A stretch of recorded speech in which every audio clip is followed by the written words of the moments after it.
Good morning, everybody. I want to drop a quick video to you all to go over the grading for this week and to give you some insight into how I'm going through this every week so you don't have to start logging on the first day looking for your grades. This video will have 3 parts. The first part explains the process I go through grading, or rather, the order I go through grading. That way you don't waste your time logging into the grade book constantly. The second part will explain things that I thought worked really well in this week's discussions. You guys did a really good job overall. And then the third part will explain things that I think will help some of your grades boost just a little bit more. So the way I grade is I go from alphabetical order by last name. So if your last name starts with an A, I start with you this week.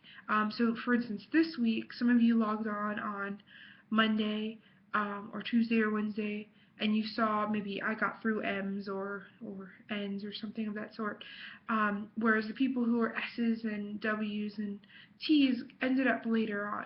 Next week, I'll start with the end of the alphabet W, so that way people who are in the W, the latter half of the alphabet, you can probably check earlier in the week to see if your grades are in, and those of you who are in the earlier part of the alphabet, wait till midweek or a little later. Also, every week I will send a video when I'm finished with your grading to give you a little verbal information back. You all also have individual feedback on your discussion posts. You can access the rubric. Make sure you access this too. If you haven't accessed it before in another class, when you go into the grade, you can view your grade, and there'll be a little rubric in a little square. Click on that, and you are able to see where you got points and where you didn't get points. Proficient is our baseline, so I use the proficient category. If you do what you need to do, if you do it well. The next category up is if your work is exceptional, and I had a lot of exceptional work this week. I was really excited by what I read, so I want you to remember that. Also, there are comments in boxes below each one of those, and then at the bottom there's feedback, where I do really quick feedback. Sometimes I respond to things that are directly related to your posts, things that I might have missed when we were when you guys were all discussing. So I do respond to that. Sometimes I go a little bit more detail about something I'm looking for to help make your writing better. So that's how I go about grading. Please make sure that you look at that information, because these discussion boards happen every week and they add up. They're not worth as much as papers, but they definitely add up as you go. You don't want to miss them, so please remember to do that. So this week your discussion was on identity, and we looked at Franzen and DeLillo and what they said about reading and writing and identity. And a lot of you seem to definitely be on board with the idea that writing is a form of expressing our identity. We can puzzle through things we don't understand. We can escape from reality for some of us. We can understand the world at large. One thing that I find really interesting, and a couple of you touched on this, was fantasy is often seen as an escape, and some of you were very against that idea, and interestingly so. I think it was Michael who had this great comment that when we escape, we get to actually go away and not return.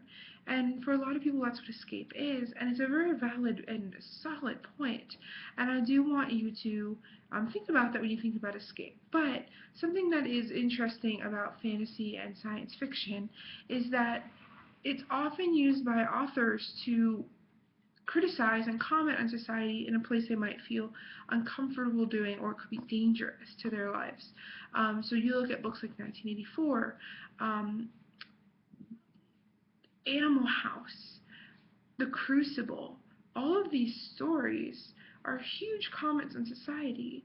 Kurt Vonnegut Jr.'s work. One of my favorite short stories is Harrison Bergeron, which is a great one. Ursula K. Le Guin's fantastic short story, The Ones Who Walk Away from Omelas. All of these are commentary on society.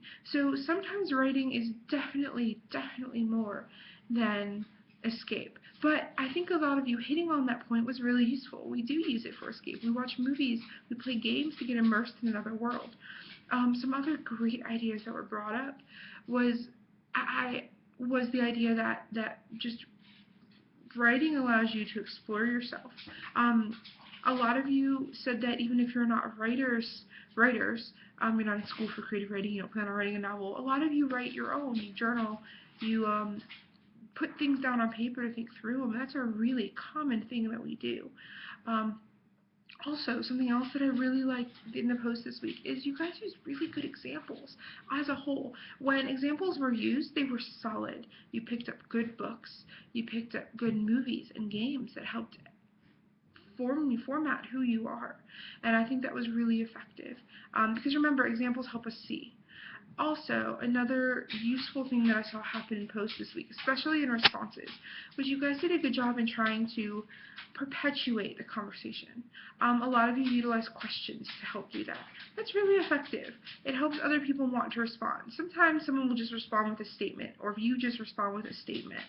Well, I think this book is a great example of X, Y, and Z. They might not feel the need to respond, and then the discussion dies.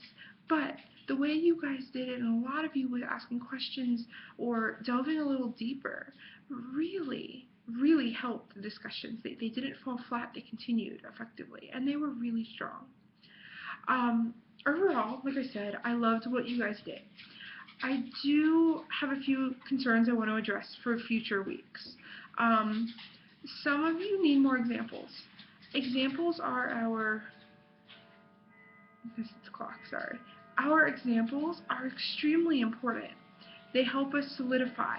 When we talk about rhetoric, there's 3 areas of rhetoric. There's logos, ethos, and pathos.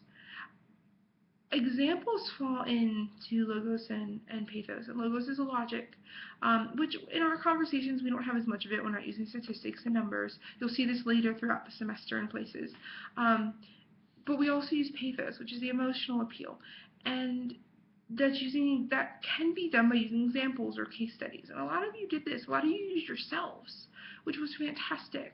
But I want to see you take it a step further. Don't just tell me a book helped you shape your identity. Show me how.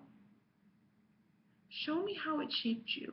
Show me how it made you believe something. A lot of you said books changed your outlook on the world. You either saw more magic in the world or less, and you had a better outlook on humanity or a worse outlook. But you didn't actually tell me why these books did it. A couple of you did. There was a good example about Guts, that book Guts, which, it makes me uncomfortable. I want to see that. If you, when you look at your feedback, receive a comment that says, I want more examples, I want you to go back through this week and look at some other posts. People are using, in this particular case, examples. So in this upcoming week and a lot of the weeks past, in the future, you're going to use examples from the book. Specific quotes, specific sections, specific scenes. Okay, don't forget to do that. That is the #1 thing that will bring your grade down a little. The second thing I really want to address, and I only saw it a little this week, but it will become more of an issue in the upcoming weeks. If you're going to use quotes in your text or paraphrases or summaries, you still need to cite. We use MLA formatting, MLA style in English. And I know a lot of you are familiar with APA. I saw some iterations of APA and a combination of maybe APA and MLA. You want to make sure you're doing it accurately. The Purdue OWL is a fantastic site. I can send you guys all a link with this email. I think it's a great site to use. I think you should use it. Also, there are resources in the resource folder on our course shell, and I can help you guys too. Okay. You want to make sure citations are correct. To have a proper citation, it's 2 parts. It is a works cited and an in-text citation. And I'll do another video early this week about it, just to clarify some more. But make sure you do them in your posts. It's easy to forget because posts seem more informal. But in reality, they're part of an academic discussion, so they should be just as formal as a paper. You might be able to use a little bit more personal examples and have a lot more personality in them, definitely. But they still should be handled grammatically and citation-wise as a formal document. So please make sure you do that. I did leave that comment on a few people's, so please make sure you do that for the future papers and discussion boards. Guys, overall, I will say this week the discussions were really good. Remember that you do need 2 response posts and 1 initial post. Your initial post must be done by Thursday at 11:59 p.m. The reason we put them so early is just so that discussion can continue. If people aren't posting until Saturday or Sunday, no one can respond, which hurts people's grades just in general, but it also stalls the conversation. And in an online format, discussion is so important.